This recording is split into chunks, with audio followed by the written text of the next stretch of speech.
आपकी बहन ने आपको एक फ़ोन दिया था शायद, कौन-सा वो फ़ोन था आपका? मेरे पास वो आज भी फ़ोन है, वो फ़ोन J7 दिखा का फ़ोन दीजिए। है।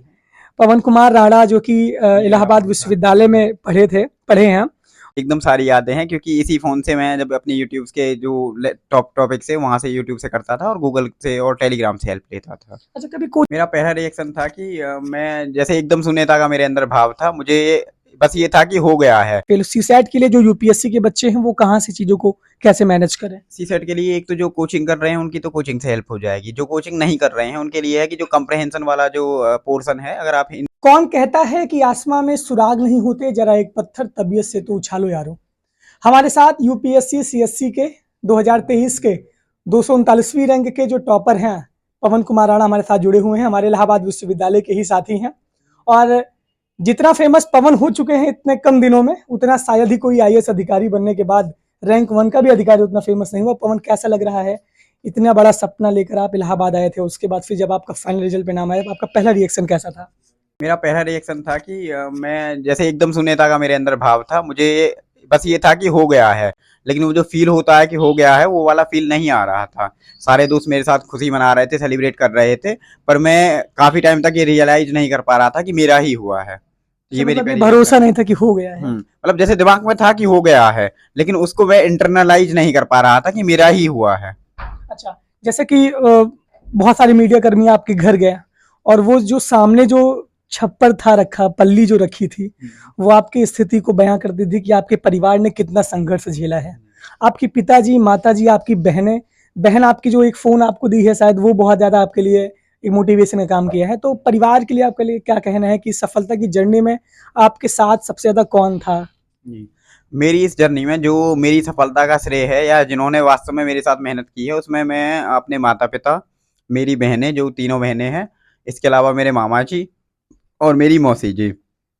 इन 3 लोगों का मैं नाम लेना चाहूँगा और इसके अलावा मेरे मित्र, जिसमें शिवेंद्र हैं, आकर्ष हैं, प्रशांत हैं, आनंद हैं, दिलीप हैं।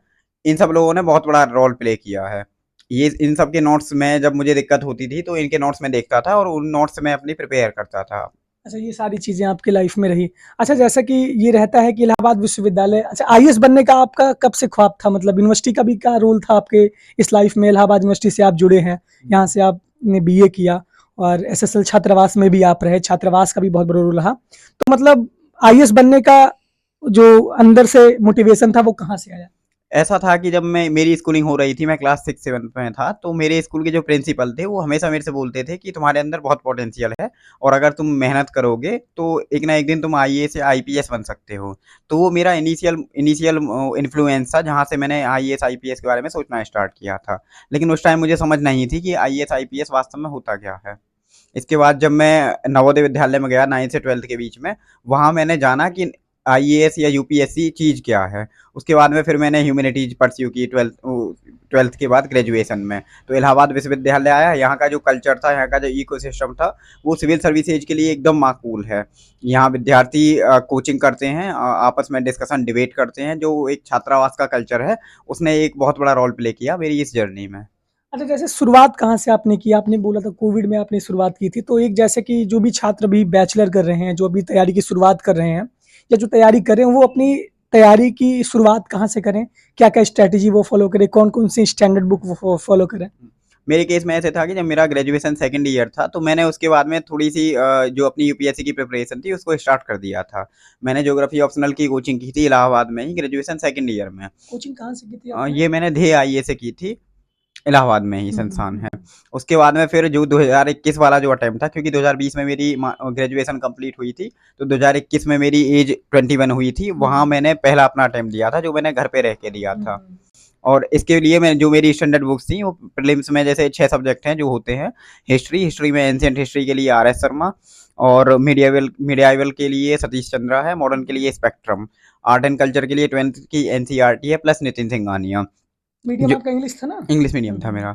और ज्योग्राफी के लिए जो मैंने बुक फॉलो की थी वो एनसीईआरटी प्लस, क्योंकि मेरा ऑप्शनल है तो हुँ, मैंने हुँ। एज सच कोई अलग से प्रिपेयर नहीं किया था जीएस के लिए, ज्योग्राफी के लिए। पॉलिटी के लिए लक्ष्मीकांत थी। इकोनॉमी के लिए मैंने क्लास नोट्स जो मेरे दोस्त थे उनके नोट्स की हेल्प ली थी।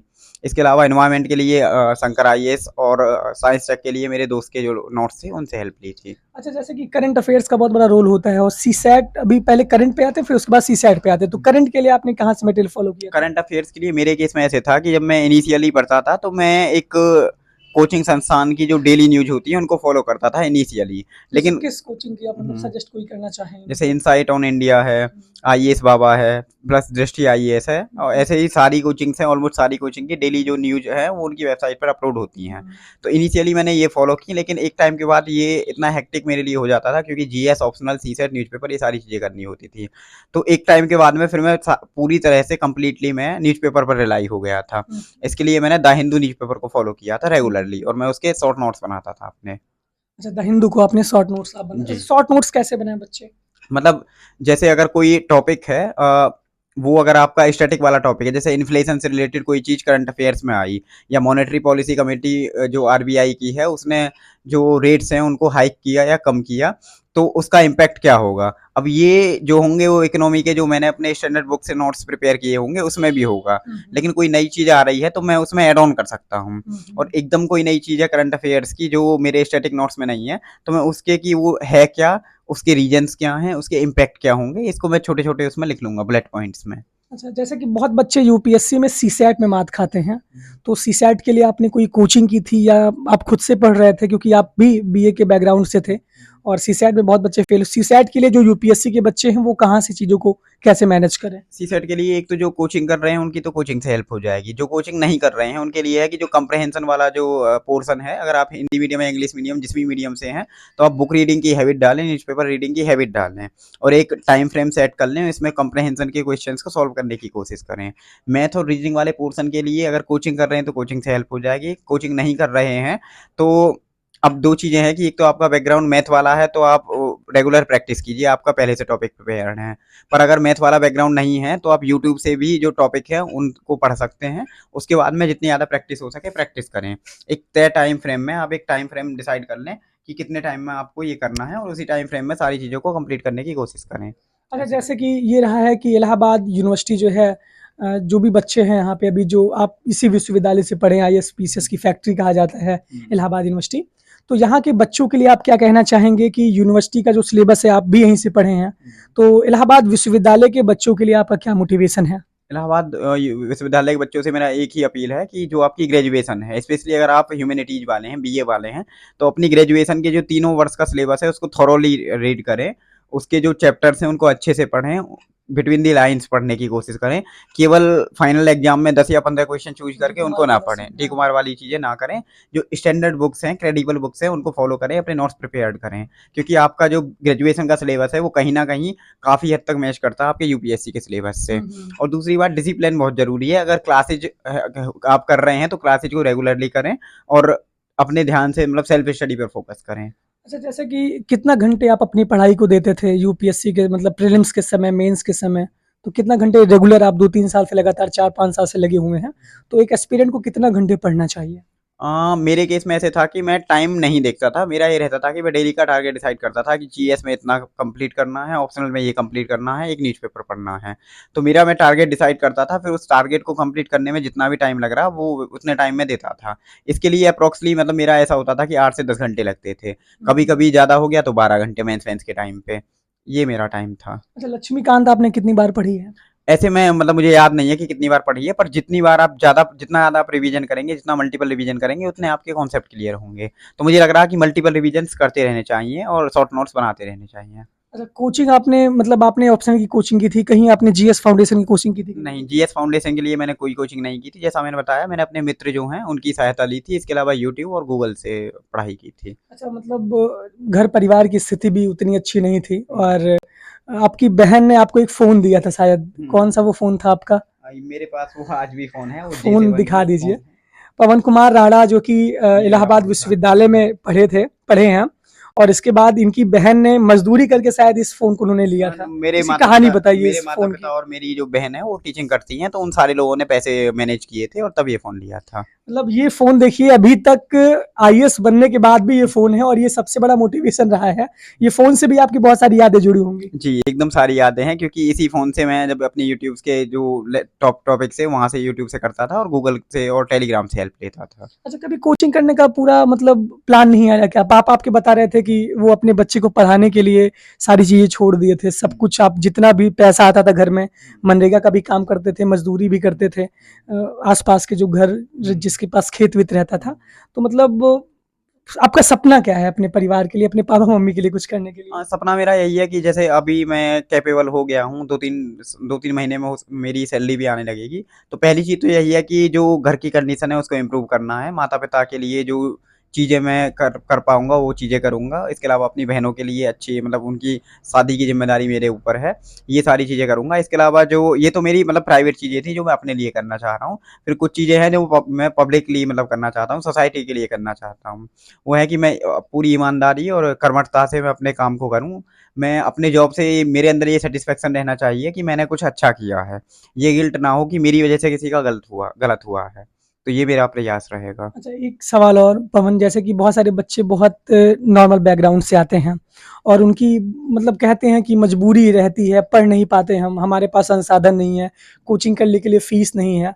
तो क्या ऐसा हकीकत में है कि आज के वर्तमान समय में सारी चीज़ें अवेलेबल हैं? उसके विषय में बताइए कि एक बच्चा जो मध्यम परिवार से आता है, गरीब परिवार से आता है, वो भी यूपीएससी निकाल सकता है। इसके आप सीधे और साफ उदाहरण हैं। तो उनके लिए, बच्चों के लिए बताइए कि वो कैसे क्या करें? उनके लिए सर मेरा पहला सुझाव तो ये है कि आप जैसे अपनी जो फाइनेंशियल कंडीशंस हैं या जो भी कठिनाइयाँ हैं उनको पूरी तरह से ब्लेम ना करें और जितना ज़्यादा हो सके हार्ड वर्क करें। आपको हो सकता है जो एफ्लुएंट हैं जिनके पास संसाधन हैं उनके कंपेयर में आपको ज़्यादा हार्ड वर्क करना पड़ेगा, आपको ज़्यादा एफर्ट डालना पड़ेगा। तो उस हार्ड वर्क के लिए, उस एफर्ट के लिए आप तैयार रहिए, उससे एकदम ना डरिए। और दूसरी चीज़ ये है कि जैसे संसाधनों का अभाव हो सकता है कि आपके जो टाइम अवधि है, जो समय अवधि है आपकी सफलता के बीच में उसको बढ़ा दे। लेकिन वो आपके रास्ते का अवरोध नहीं बन सकता है। वो बाधाएँ ज़रूर क्रिएट करेगा पर अवरोध नहीं बनेगा। उसके लिए आप अपने मित्रों, अपने परिजनों, आप अपने माता-पिता इन सब की सहायता ले सकते हैं। आप टेलीग्राम, यूट्यूब और जो गूगल है उसकी सहायता ले सकते हैं। तो एक-दूसरे की मतलब हेल्प करने की कोशिश करें, जो भी आपके फ्रेंड्स हैं उनकी हेल्प लेने और उनकी हेल्प करने की कोशिश करें और चीज़ों को मैनेज करने की कोशिश करें। ना कि चीज़ों को ये कारण बनाएँ कि मेरी असफलता के पीछे ये रीज़न्स हैं। अच्छा, जैसे कि तैयारी के समय जब बच्चे घर से निकल के इलाहाबाद आते हैं, किसी और शहर में जाते हैं, तो माता-पिता से उनका जो जुड़ाव है वो हटने लगता है। वो अपने दोस्तों को ज़्यादा मतलब उस मायाजाल में फँस जाते हैं। तो क्या माता-पिता से आप डेली बात करते थे? क्या चीज़ें रही? माता-पिता से कैसा आपका संबंध रहा? जैसे मैं शुरुआत से ही मैं जब लगभग 3 या 4 वर्ष का था, तो उसी टाइम से मैं अपने माता-पिता से अलग रह रहा हूँ। 3-4 वर्ष का था तब से मैं अपने ननिहाल में रहा हूँ कक्षा 8 तक, उसके बाद मैं नवोदय में रहा था 9 से 12 और उसके बाद में मैं फिर इलाहाबाद आया ग्रेजुएशन की, फिर दिल्ली में रहा हूँ 2 साल। तो मेरे माता-पिता के साथ जो मेरा जो टाइम पीरियड था, जो मैंने उनके साथ बिताया वो बहुत कम था। लेकिन मेरा ये था कि मैं 3-4 दिन में उनसे बात करने की कोशिश करता था। तो ये कि जैसे अगर आप दूर रह रहे हैं या लगाव कम हो रहा है तो इस चीज़ को मैं एकदम बिलीव ना रखें। आप समय-समय पर अपने माता-पिता से बात करते रहिए क्योंकि आपके माता-पिता, आपके परिजन कभी आपका बुरा नहीं चाहेंगे। वो हमेशा ये चाहेंगे कि उनके बच्चे कुछ अच्छा करें। दोस्तों के साथ रहना या दोस्तों की बातें सुनना एकदम अच्छा है। लेकिन एक तो दोस्तों का चयन करना ज़रूरी है कि कैसे दोस्त हैं। दूसरी बात दोस्तों की संगत में कई बार होता है कि हम भटक जाते हैं। कई बार वो काम करने लगते हैं जो हमें नहीं करने चाहिए। तो हमें अपनी संगति को देखना चाहिए कि किस तरह के दोस्त हमारे हैं और माता-पिता की बातों पर हमेशा ध्यान देना चाहिए। उनकी बातों को हमें सुनना चाहिए, उनको लॉजिकली फॉलो करना चाहिए। इस तरह से चीज़ों को मतलब करना चाहिए। प्रयागराज में इस समय बहुत आत्महत्या हो रही है, बहुत बच्चे निराश होके आत्महत्या कर ले रहे हैं। रिज़ल्ट नहीं आता तो मतलब सुसाइड कर लेते हैं, बहुत सारे पिछले केसेज़ पिछले सालों में कम से कम 22 से 25 आत्महत्या हुई थी। तो इस पे क्या कहना चाहेंगे? आप भी 2 बार प्रीलिम्स मतलब मेंस लिखे थे, क्या नहीं आपका 2 बार नहीं निकला था यूपीएससी, तीसरी बार में आपका क्लियर हुआ। बहुत लोग का तो 12-12, 13-13 बार भी नहीं निकलता उनका, कई बार मेंस देने के बाद। तो मतलब जो बच्चे आत्महत्या करें, जो बच्चे डिमोटिवेट होते हैं, उनके लिए आपका क्या कहना है? एक तो मैं ये कहना चाहूँगा कि अगर आपके दिमाग में कुछ चीज़ें चल रही हैं, आप मेंटली स्ट्रेस्ड हैं, तो उन कंडीशंस को अपने दिमाग में ना रखें। अपने दोस्तों, परिजनों या जो भी आपके करीबी हैं, उनसे शेयर करते रहें। चीज़ों को दिमाग में अपने अकेले बना के ना रखें, आइसोलेटेड ना रहें। लोगों से शेयर करते रहें जो आपके क्लोज हैं। सभी से शेयर ना करें, लेकिन 1-2 लोग जो भी आपके क्लोज हैं उनसे शेयर करते रहें। इसके अलावा जो अगर हम फेल हो रहे हैं तो फेलियर्स के पीछे रीजंस क्या हैं, उन रीजंस को इवैल्यूएट करने की ज़रूरत है, उनको ओवरकम करने की कोशिश करें। अपने फेलियर को असेस करके इम्प्रूवमेंट करने की कोशिश करें, ताकि आपके नेक्स्ट प्रयास में आप असफल ना हों। तो यही मेरा कहना है। चलिए, बहुत बहुत धन्यवाद। एक आखिरी, सफलता का मूल मंत्र क्या है? बच्चे क्या स्ट्रैटेजी फॉलो करें? सफलता का मूल मंत्र क्या है? मेरे अकॉर्डिंग जो सफलता का मूल मंत्र है या जो मैं सुझाव देना चाहूँगा, एक तो आप अपना गोल क्लियरली डिसाइड करें। आप कन्फ्यूज़ ना रहें 2 चीज़ों के बीच में या 3 चीज़ों के बीच में। आपको आपके गोल के बारे में क्लैरिटी होनी चाहिए। आपको अपना गोल अचीव करने के लिए क्या प्रोसेस फ़ॉलो करनी है, क्या सोर्सेज़ आपको रेफ़र करने हैं, ये चीज़ें आपको क्लियरली पता होना चाहिए। फिर नेक्स्ट स्टेप आता है कि जो प्रोसेस आपने अपने लिए एक प्रोसेस डिज़ाइन की है कि अपने गोल को प्राप्त करने के लिए आप क्या प्रोसेस फ़ॉलो करने वाले हैं, उस प्रोसेस को ऑनेस्टली फॉलो करते रहें आप कंसिस्टेंसी के साथ। ऐसा नहीं है कि आज मतलब आपने पढ़ने का डिसाइड किया कि ये टॉपिक कंप्लीट करना है और आप उसको आधा कंप्लीट करके कुछ और काम करने लगे। तो अपनी प्रोसेस में ऑनेस्टी रखें। जैसे एमएस धोनी सर भी कहते हैं कि अगर आप अपनी प्रोसेस में ऑनेस्ट रहेंगे, यही गीता का भी सार है कि अगर आप अपने कर्म में ईमानदारी रखेंगे तो एक ना एक दिन आपको रिजल्ट जरूर मिलेगा। आपको रिजल्ट के बारे में चिंता करने की जरूरत नहीं है, आप अपनी प्रोसेस को फॉलो कीजिए ऑनेस्टी के साथ। चलिए, बहुत बहुत धन्यवाद, आपने इतना समय दिया। उम्मीद करते हैं कि बच्चों के जो भी डाउट्स है वो कमेंट बॉक्स में कर दें। आप अपनी नोट्स भी शेयर कर दीजिएगा, बच्चे जो है टेलीग्राम चैनल से हमारे प्राप्त कर लेंगे, जो भी आप शॉर्ट नोट्स बनाते थे। तो आपका बहुत हृदय से धन्यवाद। उम्मीद करते हैं कि ऐसे मित्रता कायम रहे, आप समाज की सेवा करते रहे और जितना फेमस आप इस समय हुए हैं उससे 1000 गुना ज्यादा फेमस आप भारत के लिए हो, भारत के लिए अच्छा काम करें। बहुत बहुत धन्यवाद। Thank you sir. Thank you, thank you.